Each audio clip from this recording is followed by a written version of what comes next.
أعوذ بالله من الشيطان الرجيم بسم الله الرحمن الرحيم الحمد لله رب العالمين والصلاة والسلام على محمد أشرف المرسلين سيدنا وسيد العالمين محمد وعلى آله وأصحابه أجمعين أما بعد السلام عليكم ورحمة الله تعالى وبركاته. Я хочу затронуть тему сихр, то есть колдовства. Так как сегодня мы можем наблюдать, что с каждым днем становится все больше и больше разных колдунов, магов, гадальщиков, можно их называть и перечислять разные имена. И даже бывает, на улицах встречаем людей, которые пристают и предлагают свои услуги, предлагают погадать.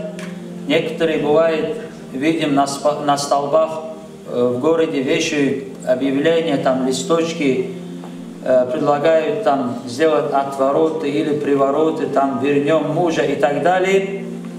Вот заранее скажу, все вышеперечисленные это виды, эти категории сихр, колдовства. И одна из самых главных причин распространения колдовства – это слабый иман. Как говорится, когда есть спрос, на это всегда будут люди, которые вот это будут распространять.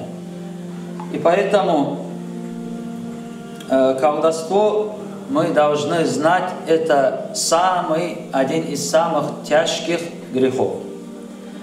Потому что колдун, он способствует не только своему выходу из религии Аллаха, но и тому, который к нему обращается.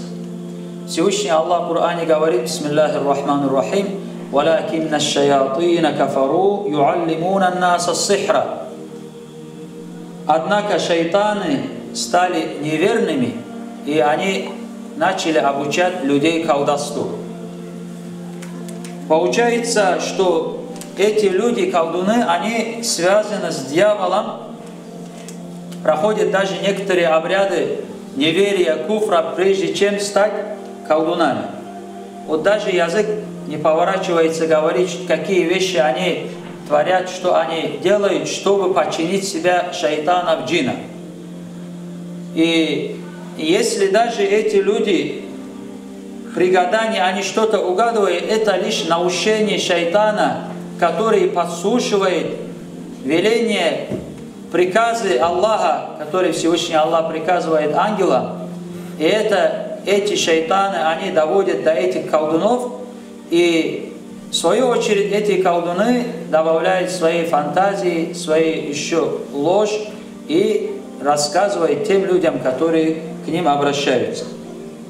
И человек, посещающий таких людей, он начинает постоянно уже думать о чем-то, постоянно переживает и становится зависимым от этих людей. Поэтому, Аадан Аллах, пусть Всевышний Аллах сохранит нас и наших близких от таких людей. Есть хадис пророка, алейхиссалату вассалам: «Ичтанибу саб'а аль-мубикат», остерегайтесь 7 тяжких грехов, говорит пророк, алейхиссалату вассалам. И тогда сахабы спросили: «Я Расул Аллах, вама гунна», что за эти грехи? И пророк, алейхиссалату вассалам, перечислил эти грехи, и среди этих грехов, конечно, в первую очередь это аширку биллах, это предаваться товарищу Аллаху, и второе ас-сихру, это сихр.